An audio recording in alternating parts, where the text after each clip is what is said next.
All right, welcome back to Good Morning Football. We'll solve it inside the NFL Network newsroom. Well, following a 2-0-1 start, the Lions have been free-falling without a net in sight, losing 3 straight games in 6 of their last 7. And making matters worse here is the injury situation of quarterback Matthew Stafford. And when he'll return to the field remains uncertain at this point in time after fracturing bones in his back late in the Week 9 loss to the Raiders. Stafford calling it a collaborative effort to figure out when the best time is for him to get back out there. There were reports this season might be over, but head coach Matt Patricia calls Stafford day-to-day. Stafford shed some light on his status on WJR 760 AM. There's nothing firm set anywhere. I think for me it's a fluid situation and just something I'm monitoring and trying to make sure that, when I'm back out there, I'm ready to go. And obviously I'm doing, everything I possibly can to get out there as fast as I can. Outside. And while we figure out Stafford's status, we know Isaiah Wynn's the Patriots activating the offensive tackle off injured reserve. Wynn had been dealing with a toe injury since Week 2. And maybe his presence will spark the dormant run game for New England. Now, for the moment, former Patriots tight end Rob Gronkowski getting the hopes up of an entire region, only to say, psych. Gronk saying there was a big announcement that he wanted to make. Well, it turns out he'll be hosting a party and music festival on Super Bowl weekend called Gronk Beach. Now, the Patriots have until November 30th to activate him off of the retired reserve list. So the only way we'll get to see Gronk at the Super Bowl is at his party and not on the field. And Kyle, to me, that's just unacceptable. Unacceptable. Wouldn't you say so too, Straight? Gronk was with the Laker girls last night at the Lakers cheerleading. He was dancing at the Lakers game. Gronk is busy. He doesn't need football. He's got a lot going on. Nope. Speaking of a lot going on, our next guest is one of our oldest friends here at Good Morning Football, a stand-up comedian. You might know him from Bill Burr Presents Paul Virzi. I'll say this on Comedy Central. In his album Night at the Stand, on his podcast, The Virzi Effect, he's everywhere. And he just performed at the Just for Laughs Comedy Festival and South by Southwest. It's an honor to welcome back to the breakfast table, Mr. Paul Virzi. Oh, yeah! Let's go. Have him. How you doing? Let's go, I guess. Here we go. Kyle's fired up. Yeah.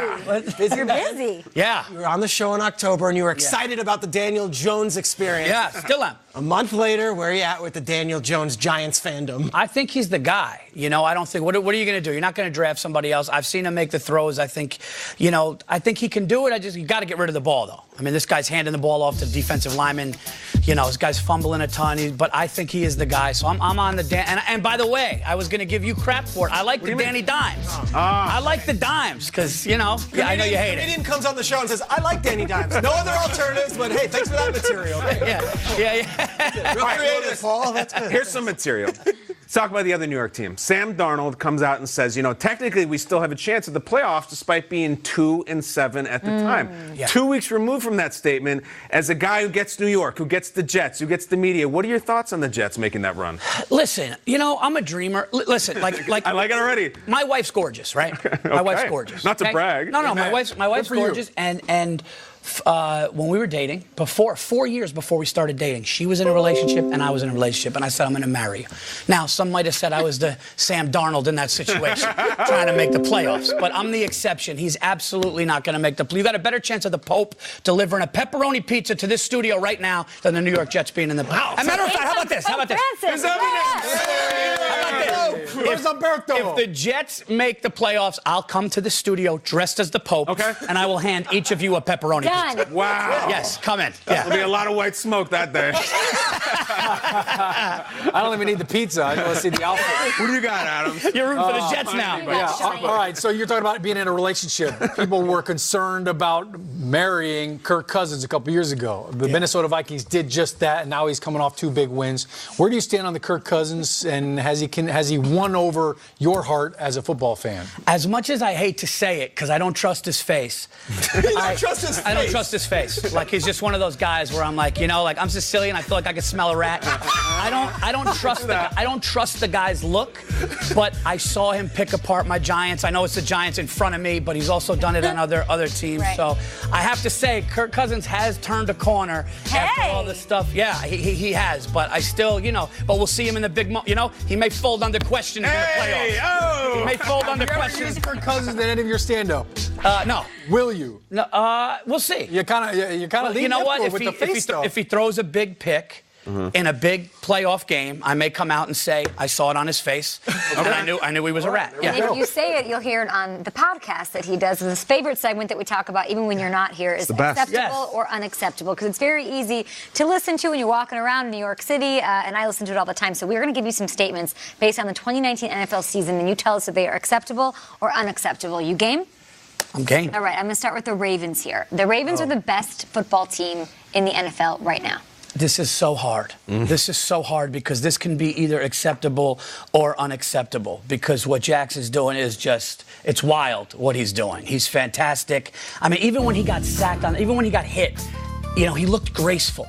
You ever see a white quarterback go down? Sure. Looks like they dislocated everything. The shoulder legs go up. The thing. He popped up and turned it into a break dance and then did this. It was just ridiculous. But I think what he's doing is incredible. And he's almost like a better version, more accurate version of Vic, because he stands in the pocket and throws. But I'm going to say it's unacceptable. Unacceptable. Here's why it's unacceptable. Because until you take away the king, okay, the 9-1 Patriots, that's king. And until, you know what? And watch what happens when Belichick sees them a second time, because that's what he does. He's going to watch, and then he's going to be like, oh, we're going to throw this at them, which they don't expect. So unfortunately, I want to say acceptable because they're great, but it's unacceptable because the Kings are still in New England. He's really good the second time around, unless it's the Giants, right? Oh, hey, 2 times. Oh, boy. I just got the chill. Is that acceptable, Kyle? Yeah, I think it's acceptable. I like this guy says he doesn't trust Kirk Cousins' face. He's a fan of Eli for years. Josh Allen and the Buffalo Bills, 7-3, but some skepticism. The Buffalo Bills missing the playoffs, acceptable or unacceptable? Oh, man, I think that they're going to make the playoffs, so they're going to make the playoffs. Acceptable? It's acceptable. What do you think about Josh Allen saying with a wink, I'm the only quarterback who really plays in New York? He loves to say that. It's a pretty good line. And as much as I hate that, he's right. It's technically true. And I'm not a huge fan of Jersey.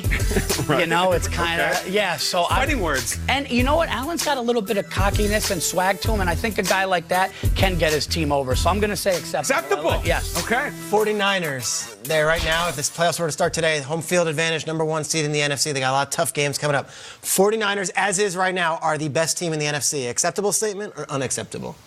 I love it. I say acceptable. Jimmy G's the best. They came to a show, the owner and president came to see me at a show, and it was funny. So I have to say it because I want to go out there and get to a game. Don't think I remember the offer. Yes. How was the set? I had a great set, and then they said, hey, if you want to come to a game, so that's acceptable. No, but in all seriousness, 9-1, and I think the best thing for them was to lose.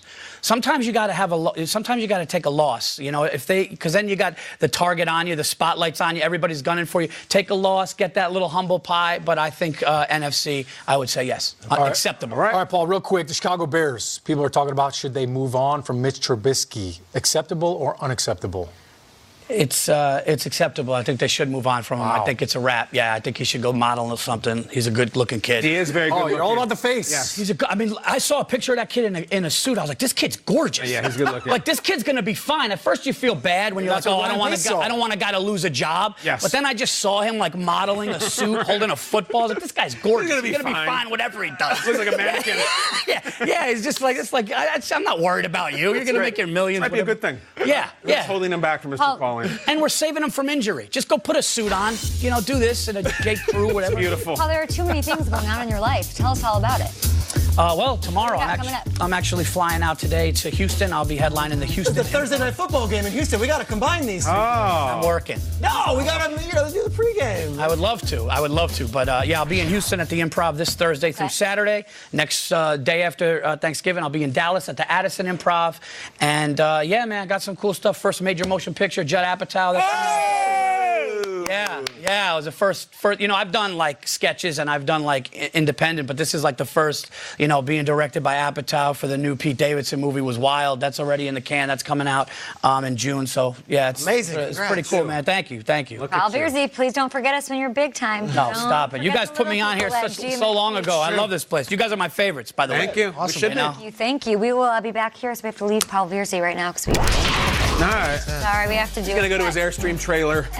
Of all the teams in the NFL, which fan base should be the most excited right now? They're pretty happy right now. And time for America's favorite game. It's the long show after this. Here we go. Is that after this guy? Paul should do some skits too. Man, all right. I got to stretch.